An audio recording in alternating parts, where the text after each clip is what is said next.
Mari kita berdoa. Tuhan Yesus, terima kasih hari ini dapat berkumpul kembali untuk mempelajari firman-Mu. Tuhan Yesus, bukakan hati kami dan pimpin hamba bagaimana untuk menerangkan hal ini agar dapat menjadi berkat bagi jemaat-jemaat-Mu. Terima kasih Tuhan Yesus, dalam nama-Mu kami semua berdoa. Amin. Saudara, ineransi Alkitab. Apakah Alkitab tidak bisa salah? Saya kasih jawabannya sekarang. Tidak bisa salah, saudara.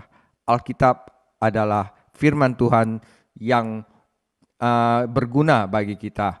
Ya, saudara, kita mulai. Otoritas kitab suci adalah isu kunci bagi gereja Kristen di zaman ini dan setiap zaman. Saudara, otoritas tertinggi kita apa yang kita akui? Firman Tuhan, yaitu kitab suci. Saudara, mereka yang mengaku beriman kepada Yesus Kristus sebagai Tuhan dan Juru Selamat dipanggil untuk menunjukkan realitas pemuritan mereka dengan rendah hati dan setia menaati firman Allah yang tertulis. Saudara, siapa yang mengaku bahwa mereka beriman kepada Yesus Kristus harus menunjukkan realitas pemuritan mereka dengan rendah hati dan setia dengan menaati firman Allah yang tertulis. Saudara, menyimpang dari kitab suci dalam iman dan perilaku adalah ketidaksetiaan kepada guru kita, yaitu Yesus Kristus. Ya, kalau kita mulai menyimpang dari kitab suci, itu berarti kita tidak setia kepada Yesus Kristus. Pengakuan akan kebenaran total dan kepercayaan kitab suci sangat penting untuk dapat memahami sepenuhnya dan mengakui otoritasnya secara memadai. Ya. Pernyataan berikut menegaskan kembalinya ketidakbersalahan, yaitu ineransi kitab suci ini, bahwa kitab suci itu tidak bisa salah. Memperjelas pemahaman kita tentangnya dan memperingatkan kita terhadap penolakannya. Kita diyakinkan bahwa menyangkal hal ini berarti mengesampingkan kesaksian Yesus Kristus dan Roh Kudus dan menolak ketundukan terhadap klaim firman Allah sendiri yang memadai menandai iman Kristen yang sejati, ya. Nah, saudara, jadi kita melihatnya sebagai tugas kita yang tepat waktu untuk membuat penegasan ini dalam menghadapi penyimpangan dari kebenaran bahwa tidak ada kesalahan di antara rekan-rekan Kristen kita dan kesalahpahaman mengenai doktrin ini di dunia pada umumnya. Saudara, kita baca pernyataan singkat kita untuk mengafirmasi bahwa firman Tuhan tidak bisa salah. 1. Allah yang dirinya sendiri adalah kebenaran dan hanya mengatakan kebenaran telah mengilhami kitab suci untuk menyatakan dirinya kepada umat manusia yang terhilang melalui Yesus Kristus sebagai pencipta dan Tuhan, penebus dan hakim. Kitab suci adalah kesaksian Allah terhadap dirinya sendiri. Oke, saudara, karena Allah yang dirinya sendiri adalah kebenaran dan hanya dapat mengatakan kebenaran, telah mengilhami kitab suci. Oleh karena itu kitab suci tidak bisa salah, karena kitab suci adalah kesaksian Allah terhadap dirinya sendiri. Klaim kedua, kitab suci sebagai firman Allah sendiri yang ditulis oleh manusia yang dipersiapkan dan diawasi oleh Roh-Nya mempunyai otoritas ilahi yang tidak dapat salah dalam segala hal yang berhubungan dengannya. Oleh karena itu, kitab suci harus dipercaya sebagai perintah Allah dalam segala hal yang ditegasannya, dipatuhi sebagai perintah Tuhan dalam segala hal yang diperlukan, dan dirangkul sebagai janji Tuhan dalam semua yang dijanjikannya. Oke. Yang ketiga, Roh Kudus, pengarang kitab suci yang ilahi, mengotentikasikan kepada kita melalui kesaksian batinnya dan membuka pikiran kita untuk memahami maknanya. Jadi saudara, Roh Kudus yang di dalam kita itu sendiri akan membuat kesaksian bahwa apa yang ditulis oleh firman Tuhan itu seluruhnya adalah benar. Bukan hanya itu, tetapi Roh Kudus yang ada di dalam kita juga akan membuka pikiran kita untuk memahami maknanya. Yang keempat, saudara, Karena seluruh ajarannya merupakan pemberian Allah secara keseluruhan dan secara lisan, maka kitab suci tidak mempunyai kesalahan atau kekurangan dalam seluruh pengajarannya. Tidak kurang dari apa yang dinyatakannya mengenai tindakan Allah dalam penciptaan, ya, mengenai peristiwa-peristiwa dalam sejarah dunia, dan mengenai asal-usul sastranya sendiri di bawah kekuasaan Allah. Selain itu, kitab suci tidak mengandung kesalahan apapun dalam kesaksiannya tentang anugerah penyelamatan Tuhan dalam kehidupan manusia secara individu. Oke, saudara. Yang kelima, otoritas kitab suci akan terkikis apabila seluruh ineransi ilahi ini dibatasi atau diabaikan atau dijadikan relatif terhadap suatu pandangan kebenaran yang bertentangan dengan pandangan Alkitab, dan penyimpangan seperti itu akan membuat kerugian yang serius bagi individu maupun gereja, saudara. Oke, itu adalah 5 klaim, saudara. Oleh karena itu, mari kita belajar lagi tentang penciptaan, wahyu, dan inspirasi. Saudara, Allah Tritunggal yang membentuk segala sesuatu melalui ucapan-ucapannya, yaitu firman-Nya yang kreatif, dan mengatur segala sesuatu melalui firman-Nya yang bersifat ketetapan, menjadikan umat manusia menurut gambarnya untuk hidup bersekutu dengan dirinya sendiri. Dengan model persekutuan abadi, komunikasi kasih dalam ketuhanan. Sebagai gambaran Allah, manusia harus mendengar firman Allah yang ditujukan kepadanya dan menanggapinya dengan sukacita dengan menyembah dalam ketaatan.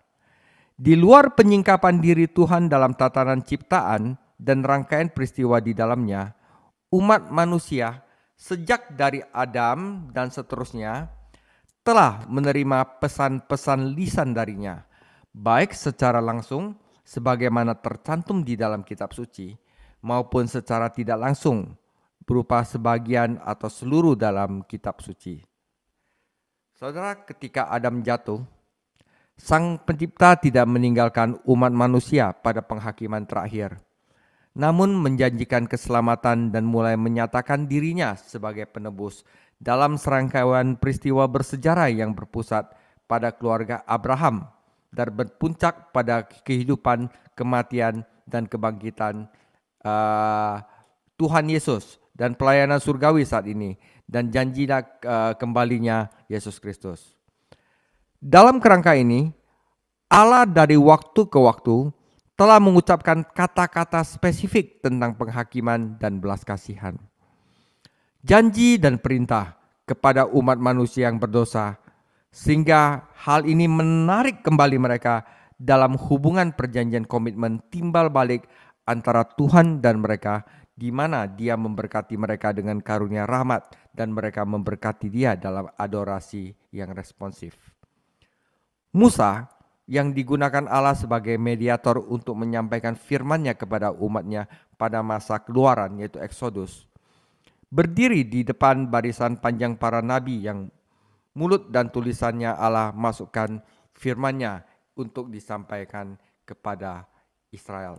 Ya, karena Musa disuruh Allah untuk menulis kitab Taurat, yaitu Kejadian, Keluaran, Imamat, Bilangan, dan Ulangan, itu ditulis oleh Musa karena dia berdiri di barisan yang panjang, ya, untuk menulis tulisan yang keluar dari mulut Allah, saudara. Tujuan Allah dalam pesan-pesan yang berurutan ini adalah untuk memelihara perjanjiannya dengan membuat umatnya mengetahui namanya, yaitu sifatnya, kehendaknya, baik sebagai ajaran maupun tujuan pada masa kini dan masa depan. Bagaimana kita tahu sifat Allah seperti apa jika Musa tidak disuruh Allah untuk menulis hal itu? Ya. Nah, oleh sebab itu, barisan juru bicara kenabian dari Allah ini menjadi lengkap dalam diri Yesus Kristus, yaitu firman Allah yang berinkarnasi, yang dirinya sendiri adalah seorang nabi, lebih dari seorang nabi, namun tidak kurang daripada itu, dan dalam diri para rasul dan nabi generasi pertama dari orang Kristen. Ketika pekabaran terakhir dan klimaks Allah, Firman-Nya kepada dunia mengenai Yesus Kristus telah diucapkan dan dijelaskan oleh orang-orang di lingkungan para rasul. Rangkaian pekabaran yang wahyunya diberhentikan. Sejak saat itu, saudara, gereja harus hidup dan mengenal Tuhan melalui apa yang telah Dia katakan dan katakan sepanjang masa. Di Sinai, Allah menuliskan ketentuan-ketentuan perjanjiannya di atas loh-loh batu sebagai kesaksiannya yang abadi dan untuk aksesibilitas abadi. Dan sepanjang periode waktu kenabian dan kerasulan, Dia mendorong manusia untuk menuliskan pesan-pesan yang diberikannya kepada dan melalui mereka bersama dengan catatan perayaan tentang perjanjiannya itu. Hubungannya dengan umatnya ditambah refleksi moral mengenai kehidupan perjanjian dan bentuk puji-pujian dan doa memohon belas kasihan perjanjian. Realitas teologis mengenai pengilhaman dalam pembuatan dokumen-dokumen Alkitab bersesuaian dengan realitas nubuatan yang diucapkannya. Meskipun kepribadian para penulis diungkapkan dalam apa yang mereka tulis, kata-kata tersebut dibentuk secara ilahi. Ya, walaupun Yesaya, Yeremia, Yunus semuanya merangkum kepribadian penulis itu diungkapkan, ya. Namun, saudara, kata-kata yang mereka tulis itu dibentuk secara ilahi. Jadi, apa yang dikatakan kitab suci, itulah yang Tuhan katakan. Sekali lagi saudara, jadi apa yang dikatakan kitab suci, itulah yang Tuhan katakan. Otoritasnya adalah otoritasnya, huruf besar. Karena Dia adalah pengarang utamanya. Yang telah memberikannya melalui pikiran dan perkataan orang-orang terpilih dan siap dalam kebebasan dan kesetiaan berbicara dari Allah ketika mereka dibawa oleh Roh Kudus.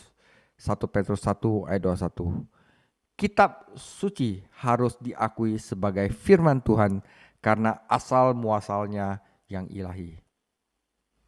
Saudara, yang kedua, otoritas yaitu otoritas tertinggi yaitu Yesus Kristus dan Alkitab.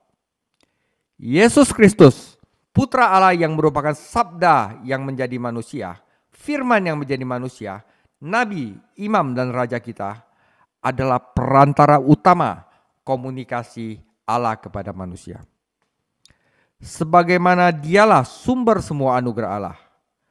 Wahyu yang Dia berikan lebih dari sekedar lisan. Dia mengungkapkan Bapa melalui kehadirannya dan juga perbuatannya. Namun, perkataannya sangatlah penting karena Dia adalah Tuhan. Dia berbicara dari Bapa dan perkataannya akan menghakimi semua manusia pada hari terakhir. Sebagai Mesias yang dinubuatkan, Yesus Kristus adalah tema sentral dari kitab suci. Perjanjian Lama memandang ke depan kepadanya. Perjanjian Baru melihat kembali kedatangannya yang pertama dan kedatangan yang kedua. Kitab suci kanonik adalah kesaksian yang diilhami secara ilahi dan oleh karena itu bersifat normatif tentang Yesus Kristus. Oleh karena itu, tidak ada hermeneutik yang tidak menjadikan Kristus historis sebagai titik pusatnya. Hermeneutik adalah penafsiran Alkitab. Berarti apa artinya? Tidak ada penafsiran Alkitab pada Perjanjian Lama yang tidak menjadikan Yesus sebagai sentralnya. Jadi jika Anda baca Perjanjian Lama tanpa memandang Kristus sebagai sentralnya, berarti Anda salah baca, saudara.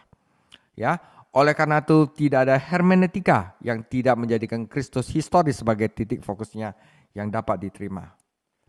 Kitab suci harus diperlakukan sebagaimana hakikatnya, kesaksian Bapa kepada Putra yang berinkarnasi. Tampaknya kanon Perjanjian Lama telah ditetapkan pada zaman Yesus. Kanon Perjanjian Baru juga kini ditutup karena tidak ada kesaksian apostolik baru mengenai sejarah Kristus yang dapat diberikan. Ya, jadi tidak ada firman-firman lagi, saudara. Ditutup. Ya, tidak ada wahyu baru yang berbeda dengan pemahaman yang diberikan Roh atas wahyu yang sudah ada. Jadi selain Alkitab tidak ada wahyu baru, saudara, yang akan diberikan sampai Kristus datang kembali. Kanon pada prinsipnya diciptakan oleh ilham ilahi. Peran gereja sendiri adalah untuk memahami kanon yang telah Allah ciptakan, bukan merancang kanonnya sendiri, saudara. Kata kanon yang berarti peraturan atau standar merupakan penunjuk otoritas yang berarti hak untuk memerintah atau mengendalikan, saudara. Jadi firman Tuhan mempunyai hak untuk memerintah dan mengendalikan gereja. Otoritas dalam kekristenan adalah milik Allah dalam wahyunya, yang berarti di satu sisi Yesus Kristus firman yang hidup, dan di sisi lain adalah kitab suci, Alkitab, saudara, firman yang tertulis. Namun otoritas Kristus dan otoritas kitab suci adalah satu. Sebagai nabi kita, Kristus bersaksi bahwa kitab suci tidak dapat dilanggar. Sebagai imam dan raja kita, dia mengabdikan hidupnya di dunia untuk menggenapi hukum dan para nabi, bahkan mati dalam ketaatan pada kata-kata nubuatan mesianis yang ada di perjanjian lama. Jadi sebagaimana dia melihat kitab suci membuktikan dia dan otoritasnya, demikian pula dengan ketundukannya pada kitab suci juga membuktikan otoritasnya. Sebagaimana dia tunduk pada instruksi Bapaknya yang diberikan dalam Alkitabnya, yaitu perjanjian lama, demikian pula dia meminta murid-muridnya untuk melakukan hal tersebut. Namun tidak secara terpisah, tetapi dalam hubungannya dengan kesaksian apostolik tentang dirinya yang dia lakukan untuk mengilhami melalui karunia-Nya, Roh Kudus. Jadi orang-orang Kristen menunjukkan dirinya sebagai hamba-hamba Tuhan harus setia dan tunduk pada instruksi ilahi yang diberikan dalam tulisan-tulisan para nabi dan rasul yang bersama-sama membentuk Alkitab kita. Oke saudara, dengan saling mengautentikasikan otoritas masing-masing, Kristus dan kitab suci menyatu menjadi satu sumber otoritas utama. Kristus yang ditafsirkan secara alkitabiah dan Alkitab yang berpusat pada Kristus dan memberitakan Kristus berasal dari sudut pandang ini. Berdasarkan fakta pengilhaman, kita menyimpulkan bahwa apa yang dikatakan kitab suci adalah firman Allah. Demikian pula hubungan yang diwahyukan antara Yesus Kristus dan kitab suci, kita juga dapat menyatakan bahwa apa yang dikatakan kitab suci adalah perkataan Yesus Kristus. Saudara, infalibilitas, ineransi, dan interpretasi. Kitab suci sebagai firman Allah yang diilhami, yang memberikan kesaksian secara berotoritas tentang Yesus Kristus, dengan tepat disebut infallible dan inerrant. Nah saudara, istilah-istilah negatif ini mempunyai nilai khusus karena secara eksplisit melindungi kebenaran-kebenaran positif yang krusial. Infallible artinya menandakan bahwa kitab suci mempunyai kualitas yang tidak menyesatkan atau disesatkan, dan demikian menjaga kebenaran secara kategoris bahwa kitab suci adalah panduan dan aturan yang pasti, yang aman, dan dapat diandalkan dalam segala hal, saudara. Ya, saya ulangi sekali lagi, ini penting. Infallible menandakan bahwa firman Tuhan mempunyai kualitas yang tidak menyesatkan atau disesatkan, dan dengan demikian menjaga kebenaran secara kategoris bahwa kitab suci adalah aturan dan panduan yang pasti, aman, dan dapat diandalkan dalam segala hal. Nah, dengan demikian pula ineransi menandakan kualitas yang bebas dari kepalsuan dan kesalahan, dan demikian menjaga kebenaran kitab suci sepenuhnya benar dan dapat dipercaya dalam semua pernyataannya. Artinya apa? Alkitab tidak bisa salah, saudara. Kami menegaskan bahwa kitab suci kanonik harus selalu ditafsirkan atas dasar bahwa kitab suci itu infallible atau inerrant. Namun dalam menentukan apa yang ditegaskan oleh penulis yang diajar Tuhan dalam setiap bagiannya, kita harus memberikan perhatian yang sangat cermat terhadap klaim dan karakternya sebagai karya manusia. Dalam inspirasinya, Tuhan memanfaatkan budaya, dan kebiasaan lingkungan penulisnya, sebuah lingkungan yang Tuhan kendalikan dalam kedaulatan pemeliharanya, untuk membayangkan sebaliknya adalah salah tafsir. Jadi kadang-kadang kita harus menafsirkan Alkitab itu harus belajar budayanya mereka, ya. Jadi sejarah harus diperlakukan sebagai sejarah, kitab sejarah harus diperlakukan sebagai sejarah, kitab puisi harus diperlakukan sebagai kitab suci puisi. Dan hiperbola dan metafora sebagai hiperbola dan metafora, generasi dan perkiraan sebagaimana adanya dan sebagainya.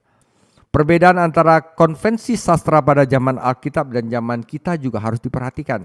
Karena misalnya narasi yang tidak kronologis dan kutipan yang tidak tepat merupakan hal konvensional yang dapat diterima serta tidak melanggar ekspektasi apapun pada masa itu.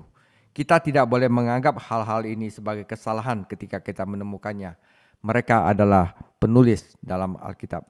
Jadi kadang-kadang sastra kita sama sastra mereka itu beda. Jadi kita tidak boleh mengatakan bahwa mereka salah, ya. Ketika ketelitian total pada suatu jenis tertentu tidak diharapkan atau dituju, maka tidak ada kesalahan jika tidak mencapainya. Kitab suci tidak mengandung kesalahan. Bukan dalam artian benar-benar melalui standar-standar modern, namun dalam artian memenuhi klaim-klaimnya dan mencapai ukuran kebenaran terfokus untuk menjadi tujuan para penulisnya, saudara. Oke? Nah, skeptisisme dan kritik. Sejak zaman Renaissance, yaitu tahun 1700-an, dan khususnya pada zaman pencerahan, pandangan-pandangan dunia telah berkembang yang melibatkan skeptisisme terhadap prinsip-prinsip dasar Alkitab. Agnostisisme telah mengingkari bahwa Tuhan itu dapat diketahui. Rasionalisme yang mengingkari bahwa dia tidak dapat dipahami. Idealisme telah mengingkari bahwa dia itu transcendent. Dan eksistensialisme telah mengingkari rasionalitas dalam hubungannya dengan kita. Ketika prinsip-prinsip yang tidak alkitabiah dan tidak alkitabiah ini meresap ke dalam teologi manusia pada tingkat presupposition atau prasuposisi seperti yang terjadi saat ini, maka penafsiran tepat terhadap kitab suci menjadi mustahil, saudara. Nah, transmisi dan terjemahan. Karena Allah tidak pernah menjanjikan penyampaian kitab suci yang tidak ada salahnya, maka perlu ditegaskan bahwa hanya teks ortografis dari dokumen asli yang diilhami dan tetap mempertahankan kebutuhan kritik tekstual sebagai sarana untuk mendeteksi kesalahan apapun yang mungkin menyusup ke dalam teks pada saat itu melalui jalannya penularannya. Namun, kesimpulan dari ilmu pengetahuan ini bahwa teks Ibrani dan Yunani tampaknya terpelihara dengan sangat baik sehingga kita cukup dibenarkan dan menegaskan suatu pemeliharaan tunggal Allah dalam hal ini dan dalam menyatakan otoritas kitab suci sama sekali tidak terancam oleh kenyataan bahwa salinan-salinan yang kita miliki tidak sepenuhnya bebas dari kesalahan. Ya. Dengan demikian, tidak ada terjemahan yang sempurna dan semua terjemahan hanyalah selangkah lagi dari tanda tangan. Namun, kesimpulan dari ilmu linguistik adalah bahwa orang-orang Kristen yang berbahasa Inggris setidaknya saat ini dilayani dengan sangat baik dengan banyaknya terjemahan yang sangat-sangat bagus. King James Version, New International Version, ya, dan tidak alasan untuk ragu-ragu untuk menyimpulkan bahwa firman Tuhan yang benar ada dalam jangkauan mereka. Walaupun di dalam terjemahan itu pasti ada kesalahan, saudara. Tetapi terjemahan bahasa Inggris saat ini adalah terjemahan yang sangat-sangat bagus, terutama King James Version, saudara. Nah, memang benar, mengingat seiringnya pengulangan dalam kitab suci mengenai hal-hal utama yang diberikan dan karena kesaksian Roh Kudus yang terus-menerus terhadap dan melalui firman, tidak ada terjemahan kitab suci yang serius yang akan menghancurkan makna sehingga membuatnya tidak mampu mewujudkannya. Ya. Baiknya pembaca bijaksana untuk memperhatikannya, ya, untuk keselamatan melalui iman kepada Kristus Yesus. 2 Timotius 3 ayat 15. Saudara, sebagai penutup, dalam penegasan kami akan otoritas kitab suci yang mengandung kebenaran total, saudara. Kami secara sadar berdiri bersama Yesus Kristus dan para rasulnya, bahkan dengan seluruh Alkitab dan dengan arus utama sejarah gereja sejak awal hingga saat ini. Kita prihatin dengan sikap-sikap yang biasa-biasa saja terhadap Alkitab. Tidak disengaja dan tampaknya tidak terpikiran dengan matang, yang mana kepercayaan yang sangat penting telah diabaikan begitu banyak orang di zaman ini, saudara. Karena banyak orang di zaman ini sudah mengabaikan kitab suci. Itu yang paling penting. Bahkan agama Katolik itu orang-orang jemaat itu nggak perlu baca Alkitab, saudara. Sedangkan Alkitab itu adalah perkataan Allah sendiri kepada manusia. Kami juga sadar bahwa kebingungan besar dan parah diakibatkan oleh berhentinya mempertahankan kebenaran total dari Alkitab yang otoritasnya harus diakui. Akibat dari mengambil langkah ini adalah Alkitab yang diberikan Tuhan kehilangan otoritasnya. Nggak penting tuh Alkitab di gereja katanya. Dan yang memiliki otoritas adalah Alkitab yang isinya dikurangi sesuai dengan tuntutan penalaran kritis seseorang pada prinsipnya dan dapat direduksi lebih jauh setelah seseorang memulainya. Artinya, pada dasarnya, akal budi yang independen kini mempunyai otoritas dan bertentangan dengan ajaran Alkitab, saudara. Saudara, jika hal ini tidak terlihat dan jika untuk saat ini doktrin-doktrin dasar Injili masih dipegang, maka orang-orang yang menyangkal kebenaran kitab suci secara utuh bisa saja mengklaim identitas Injili. Padahal secara metodologis mereka telah beralih dari prinsip pengetahuan Injili ke dalam subjektivisme yang tidak stabil dan akan membuat dan mendapati mereka sulit untuk bergerak lebih jauh. Saudara, jadi hal ini suatu hal yang saya perlu katakan di sini. Walaupun ini sangat sulit untuk diajarkan, tetapi satu hal yang saya ingin saudara-saudara tahu bahwa kebenaran total dari firman Tuhan tidak dapat diganggu gugat. Firman Tuhan adalah Yesus sendiri dan Yesus adalah firman Allah yang tertulis. Oleh karena itu saudara, ya, tetaplah kita mempunyai suatu otoritas yang tertinggi, yaitu firman Tuhan. Jadi kami menegaskan bahwa apa yang dikatakan kitab suci, itulah yang dikatakan Tuhan. Semoga Dia dimuliakan. Amin dan amin, saudara. Jadi saudara, hari ini itu saja pengajarannya. Kita akan mulai pengajaran kedua dari apologetik. Minggu depan adalah tentang permulaan pengetahuan. Oke? Terima kasih, Tuhan Yesus memberkati.